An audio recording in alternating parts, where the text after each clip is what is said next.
મૂર્તિ 3 મહિનાથી બને છે, જે જામનગર મહાનગરપાલિકાના કોર્પોરેશનના બધા અધિકારીઓને ખ્યાલ છે. તો તમારે પીઓપીની મૂર્તિ વેચવા નહોતી દેવી તો બનાવવા શું કામ દીધી? કમિશનર સાહેબને પહેલો પ્રશ્ન એ થયો કે મૂર્તિ બની ગઈ, 3 મહિનાથી બનાવવા દીધી. આ લોકોએ અમે સમજી છીએ કે પીઓપીની મૂર્તિ પાણીમાં નુકસાનકારક છે, પણ છેલ્લા 3 વર્ષથી પીઓપીની મૂર્તિ જામનગર મહાનગરપાલિકા કોર્પોરેશનવાળા એક મોટા તળાવમાં એક બોટમાં ભેગી કરી અને એક જગ્યાએ પધરાવે છે.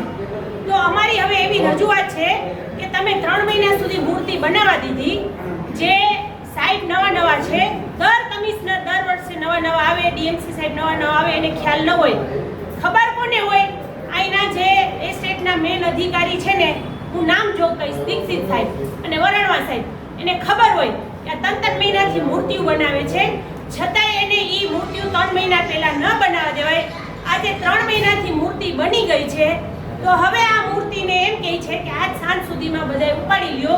આ પીઓપીની મૂર્તિ અમે વેચવા નહીં દઈએ, પાણીમાં નુકસાનકારક છે.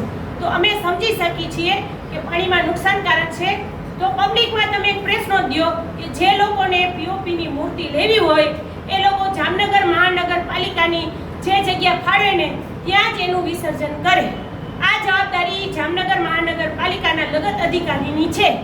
એ ઠેક ઠેકાણે સર્વે કરે અને આ મૂર્તિ જ્યાં પીઓપીની હોય ત્યાં એક નોટિસ આપે કે તમારે આ મૂર્તિ જામનગર મહાનગરપાલિકાની જે જગ્યા ફાળવી છે ને ત્યાં પધરાવવાની રહેશે, વિસર્જન કરાવવાનું રહેશે.